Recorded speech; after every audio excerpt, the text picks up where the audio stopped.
Hi and welcome to Södertälje konsthall. My name is Joanna Sandell and I'm the director here. And I'm very pleased to present Amina Zoubir's first solo show in Sweden today.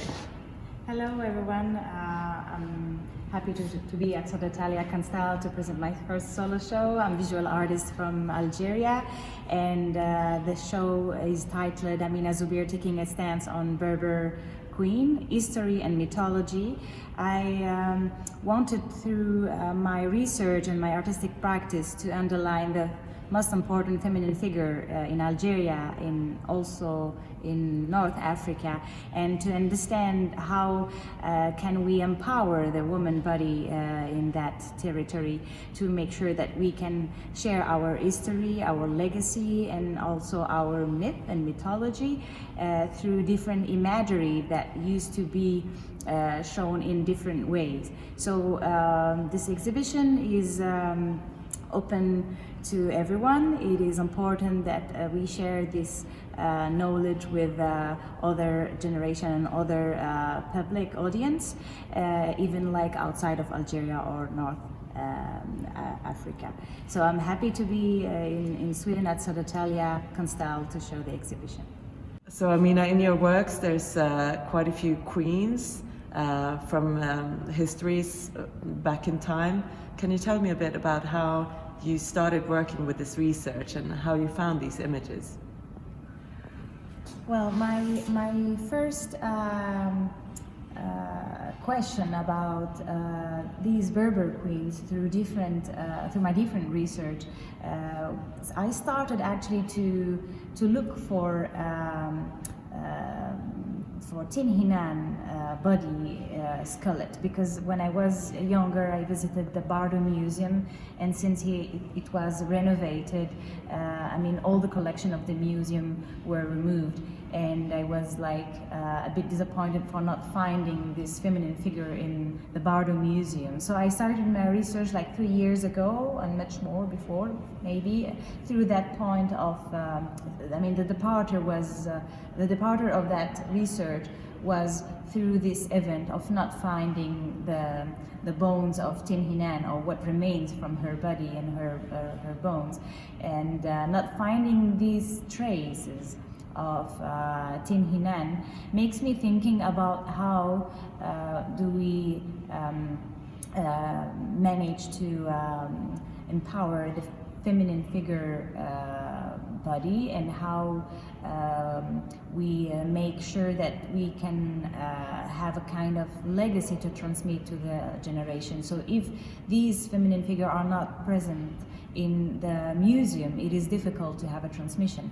And also when I was younger, I think that these feminine figures as Kahina, Lalla N'Soumer, and also Tin Hinan were completely neglected.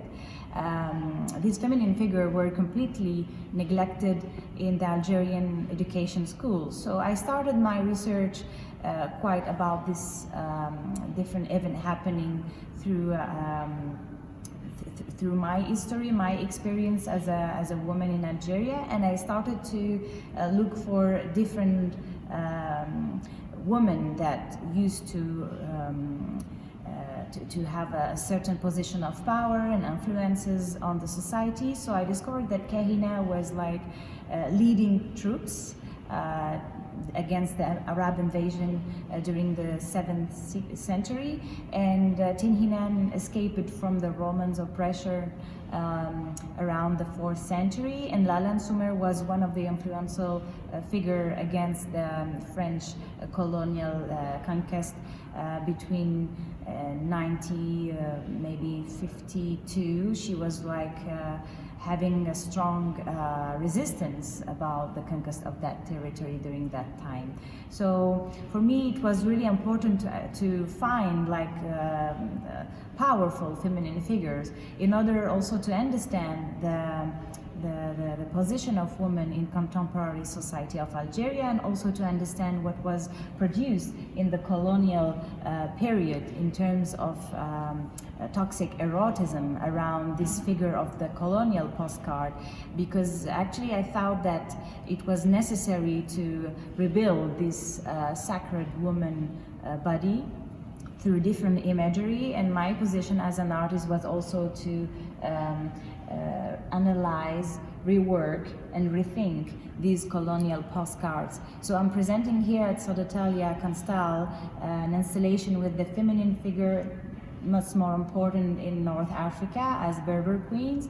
So it was like my position to give a body to the feet of Tin Hinan and give a face to Kahina, who was decapitated during the Arab invasion, because she was like having a strong resistance, and also showing this lithography of Lalla N'Soumer, but having a kind of mirror just to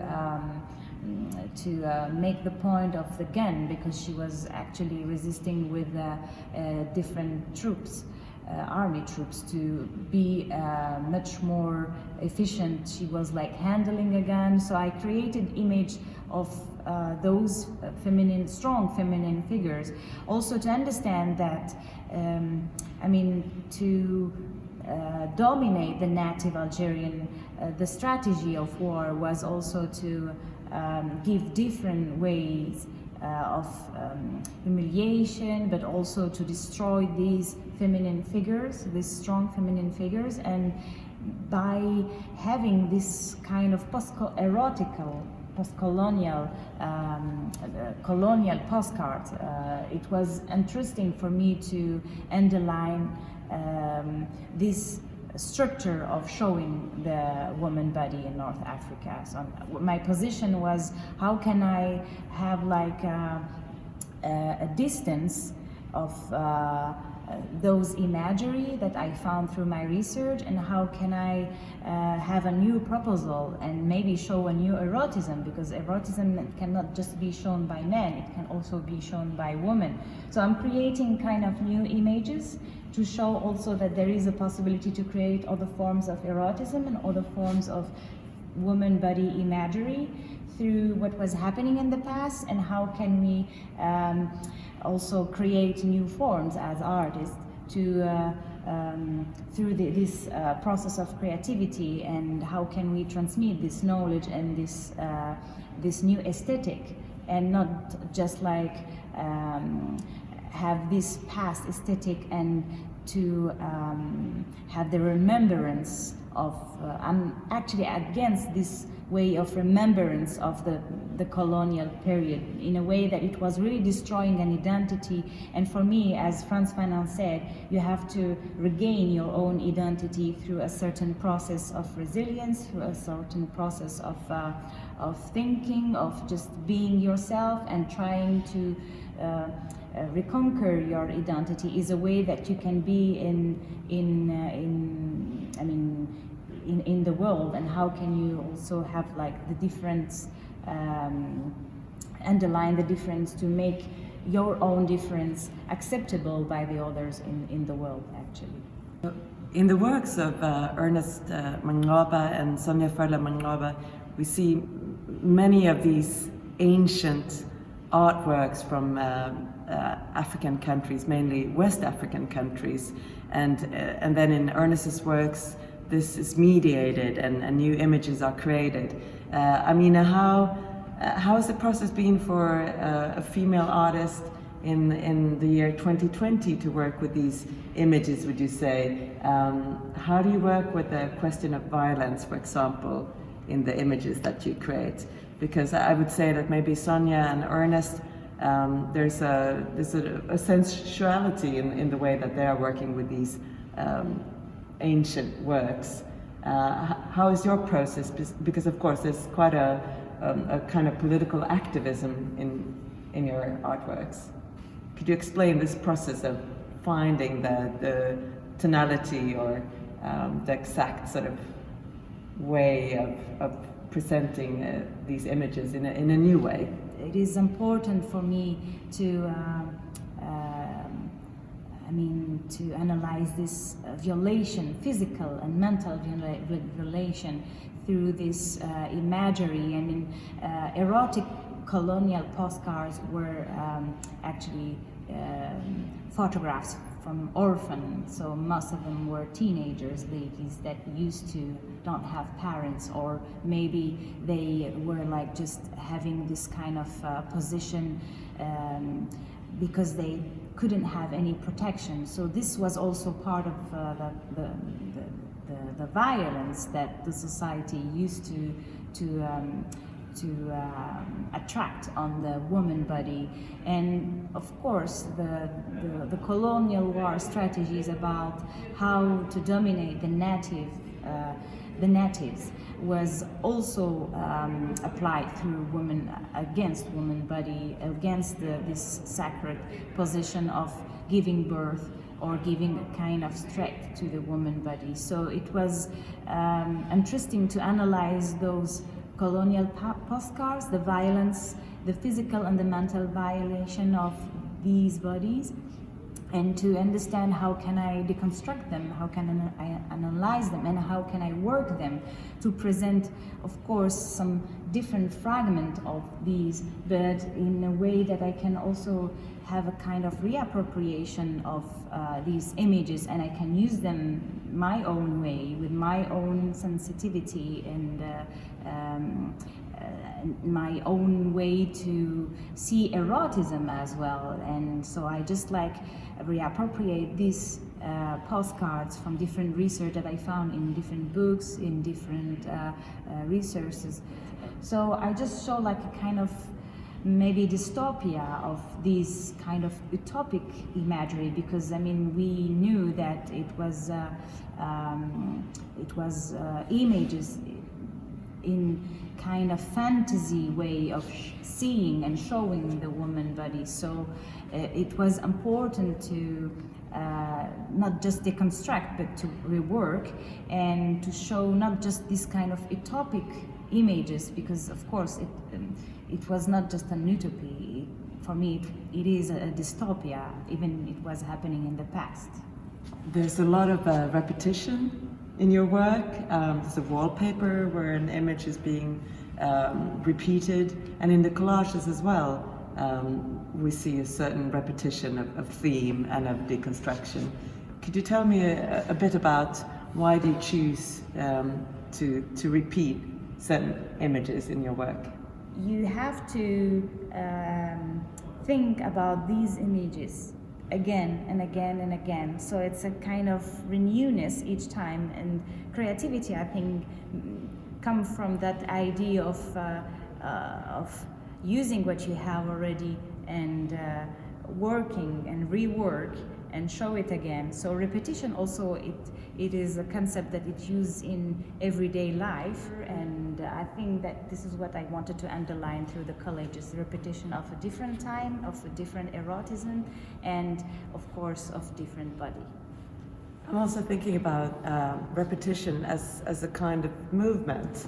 In the works of Ernest Mancoba, we see a lot of the movement and the reference to dance, and that's also quite feminine actually. So I also, when I look at your works, there's also the idea of movement and time, as you say, where you see something that reoccurs. So it's also then if the connection to the body can be found again, as in terms of sensuality and eroticism. So you reference war quite a bit in the works, and violence. Also, femininity and sexuality isn't only like maybe sweet or portrayed in the way that you see in these postcards. How was that something that you thought about?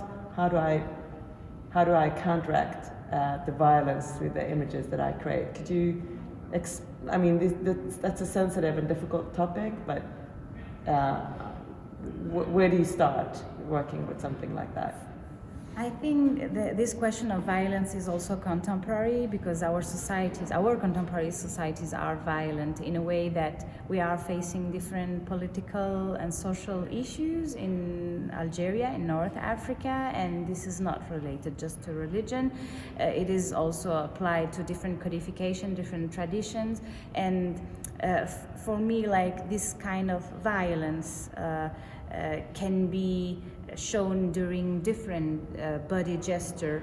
So it can be shown on music, it can be shown on art, it can be shown on theater, it can be shown in cinema, it can be shown also in dance.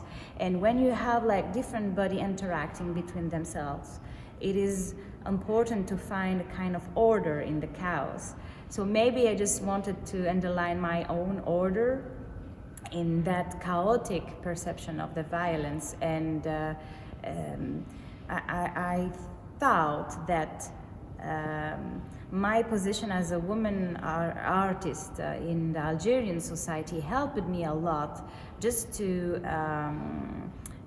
reconnect with my own body through this research. I mean, when you face a civil war during the 90s, because I grew up during a certain violent era, I think that it creates a trauma, and some artists use different traumas in different society to create artworks, or just to find different ways as a therapy, just to heal yourself and heal your soul and heal your body as well in different ways. So because what was happening just last year at Algeria during the Hirak movement, it was a movement of different Algerian body. It was like the body of the society moving around against a political issue, actually.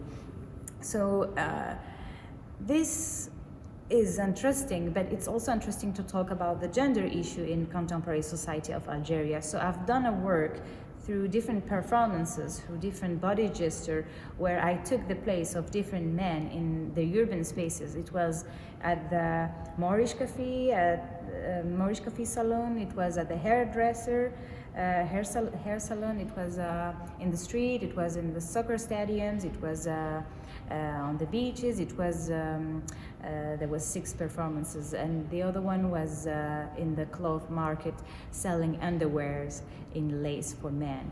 So it was interesting for me to first face my own violence as a woman, the violence of the society, I mean the gaze of the society through my woman body, and the violence of the history in terms of how do we empower woman body through history. The history was, of course, the history of the Civil War, then first the history of the French colonial period, and before, because everyone is talking about the post-colonial issue, but it was interesting to underline that before colonial period, there was also having another history through emperors, through different queens, through different kings, also in Africa. I mean, it was kind of huge tribes and huge ethnical organization and structure around different countries. And through this history of the Berber queen, I was like finding another strong feminine figure, and through this history it makes me comfortable with my own body as a woman, and it makes me also comfortable in that sense of I mean, violence is part of life and part of history. So how do we respond to violence is sometimes to create not another imagery of violence, but to create another space that makes us comfortable with this violence, to not recreate it, or to recreate it in another way, to avoid harming or like having injuries by ourselves, and also not injury all the ones. I think violence will exist anyway in the future, but as much as we can avoid it, or as much as we can like transmit it through different forms of art, we can maybe avoid to transmit it in real life. So art is also a kind of strong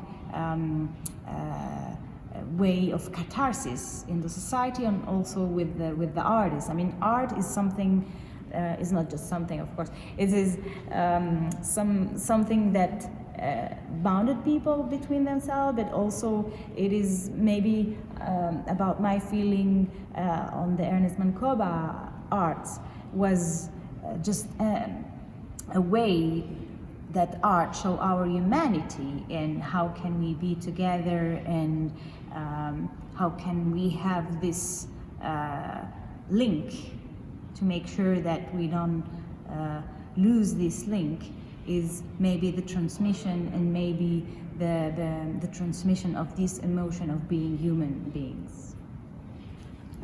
So this project is a collaboration with Jaspis in Stockholm, which is the International Artist Studio program in Sweden.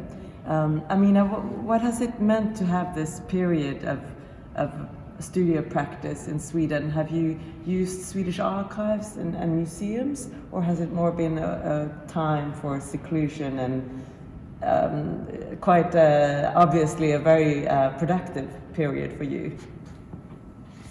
Yeah, I have to say that this is very particular period since the coronavirus epidemic. Yeah, it makes me much more attentive to people around, and it gives me the possibility to analyze the situation and also to go furthermore my research and to create and to take a position, because in the beginning I was not really comfortable of taking a position about the colonial postcard. I mean, I was really maybe in this kind of anger against this imagery, and then I found maybe the right time to do the collages. So much more of the collages that are exhibited at the Södertälje konsthall were produced during my residency at Jaspis. And during the coronavirus, I mean, it was of course of confinement that pushed us to isolate ourselves and to have this possibility to focus on our own research, on our own practice, and during time when people are facing a crisis, I think that artists were always creating by resistance, because artists need to show that they can have the ability to respond to this, but we are just having a pen and some paintings and having now the possibility to do sculpture and now have the possibility through laptops to create images virtually.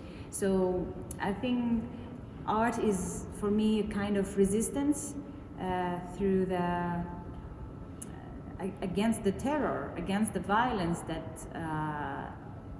that is happening all around the world. So I think that artists are having this kind of role to analyze, to resist, and to bring beauty and hope to humanity. I mean, it's a lot of work which makes us isolating ourselves with or without the corona. So it is like a process that it needs to underline how artists are vulnerable as well in the society.